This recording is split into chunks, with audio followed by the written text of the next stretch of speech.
Että täällä sä ajaudut tosi moniin eri keskusteluihin, mutta ne keskustelut on todella pinnallisia. Sä et oikein saa siitä paljon. Kun taas Suomessa sä ajaudut paljon vähemmän keskusteluihin, mutta sä saat niistä paljon enemmän. Ja täällä on täällä on paljon, mutta niitä mahdollisuuksia ei usein nähdä siinä keskustelussa. Mä joskus kuulin tällaisen hyvän vinkin, että mistä tietää, että on hyvä keskustelu.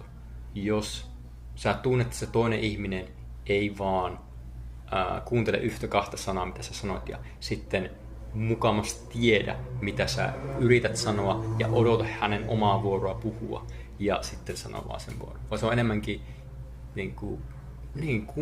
että kuunnellaan tarkasti. Sitä mä ehkä kaipaan. Täällä ei kuunnella niin paljon kuin Suomessa.